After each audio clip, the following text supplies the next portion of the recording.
Hello প্রিয় ছাত্রছাত্রীরা, তোমাদের এআই নলেজ স্ট্রিম চ্যানেলে স্বাগত।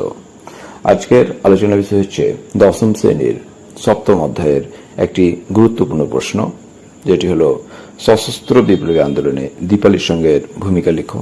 অথবা প্রশ্নটা এভাবে আসতে পারে, বাংলায় বিপ্লবী আন্দোলনে লীলানাগের অবদান, অথবা ইতিহাসে লীলানাগ স্মরণীয় কেন। এই যেভাবে লীলানাগ আর দীপালি সঙ্গ যেভাবে হোক, এই প্রশ্নটা থাকলে তোমরা এই উত্তরটা লিখবে। তো শুরু করার আগে অবশ্যই বলবো, এরপরে ভিডিওগুলো পেতে ও এর আগের ভিডিওগুলো পেতে অবশ্যই তোমার চ্যানেলটিকে সাবস্ক্রাইব করে দিও।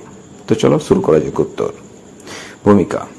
20 শতকে ভারতের জাতীয় আন্দোলনের নারী জাতির জাগরণ ও অংশগ্রহণের ক্ষেত্রে যে সমস্ত বিপ্লবী নারী ও সংগঠন বিশেষভাবে গুরুত্বপূর্ণ ভূমিকা পালন করেছিল, তাদের মধ্যে অন্যতম হল লীলানাগের প্রতিষ্ঠিত দীপালি সংঘ। প্রতিষ্ঠান ও উদ্দেশ্য: বাংলার বিপ্লবী লীলা রায় 1923 খ্রিস্টাব্দে ঢাকায় দীপালি সংঘ প্রতিষ্ঠা করেন। এই সংঘ প্রতিষ্ঠার মূল উদ্দেশ্যগুলি ছিল: 1. নারী শিক্ষার প্রসার ও নারীদের আধুনিক করে তোলা। 2. বিপ্লবী আন্দোলনে নারীদের প্রশিক্ষিত করা। 3. নারী সমাজকে ঐক্যবদ্ধ করে ব্রিটিশ বিরোধী সশস্ত্র বিপ্লবী আন্দোলনে যোগদান করা। তারপর পয়েন্টটি হচ্ছে কর্মসূচি বা কার্যাবলী। দীপালি সংঘের কর্মসূচি বা কার্যাবলী ছিল নিম্নরূপ: 1. নারী শিক্ষা।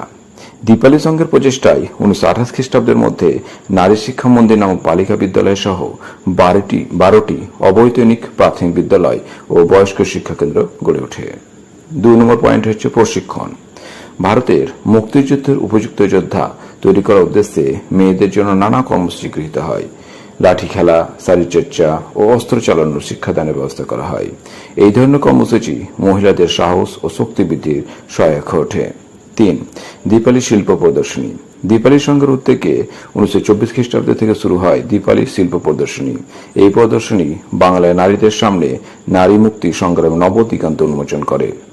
4 নম্বর প্রশ্ন: দীপালি ছাত্রী সংঘ। 1926 খ্রিস্টাব্দে লীলানাগ দীপালি ছাত্রী সংঘ প্রতিষ্ঠা করেন। এটি ছিল ভারতবর্ষের প্রথম ছাত্রী সংগঠন। এই সংঘের মাধ্যমে ছাত্রীদের দেশপ্রেম উদ্বুদ্ধ করা হতো। 5 নম্বর পয়েন্ট: পত্রিকা প্রকাশ।